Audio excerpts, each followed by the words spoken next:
Hello guys, welcome back to my channel. ఈరోజు నేను మా ఫ్రెండ్ కలిసి అమీర్పేట్కి దగ్గరలో ఉన్న ఎల్లమ్మ టెంపుల్కి అయితే విజిట్ చేసామన్నమాట. ఎప్పటి నుంచో అనుకుంటున్నాము వెళ్ళాలి అని, అలా సడన్గా కుదిరిపోయింది, వెళ్ళాము. అండ్ ఇక్కడ దసరా టైంలో చాలా అంటే చాలా క్రౌడ్గా ఉంది. And also we had a great దర్శనం అన్నమాట. ఇలా లోపలికి వెళ్ళిన తర్వాత కింద స్టేజ్లో అమ్మవారు ప్రత్యక్షమయ్యారు. ఇలా లోపలికి వెళ్ళాక ఇక్కడ నుంచి అయితే ఫుల్ క్రౌడ్. కొంతమంది అయితే కొంచెం సేపు ఆగుతాం అని అక్కడే ఉండిపోతారు. కానీ అక్కడ స్టాఫ్ మాత్రం వెళ్ళండి అని అంటూనే ఉన్నారు.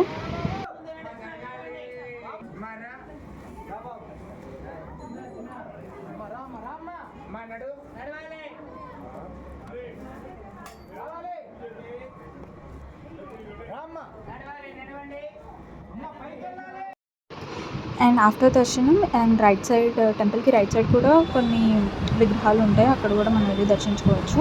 అండ్ ఇక్కడ నేను షూట్ చేయలేదు, అక్కడ నన్ను అలో చేయలేదు అనమాట. తీస్తుంటే నో కెమెరాస్ అలౌడ్ అని అనేసారు. ఇలా బయటకు వస్తూ ఉంటే ఎవరైతే బోనం తీసుకుని వస్తున్నారో they having the mini celebrations and waiting for that moment అనమాట. అలా బోనం తీసుకొని వస్తుంటే చూడాలి, ఆ వైబ్ అనేది చాలా బాగుంటుంది. Like I'm waiting for that thing. ఇలా చూడడం నాకు చాలా ఇష్టం యాక్చువల్లీ. అలా తీన్మార్తో తీసుకొచ్చి బోనాలు తీసుకొస్తుంటే నాకు చాలా ఇష్టం అలా చూడడానికి. So I'm enjoying this vibe అనమాట ఇక్కడ.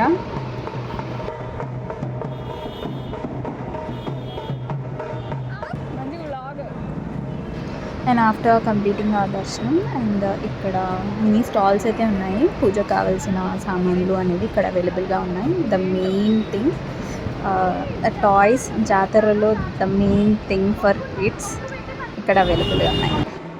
అండ్ టెంపుల్ డీటెయిల్స్ని నేను డిస్క్రిప్షన్లో ప్రొవైడ్ చేస్తాను. That's it for today's vlog. Stay happy and stay safe. Bye bye.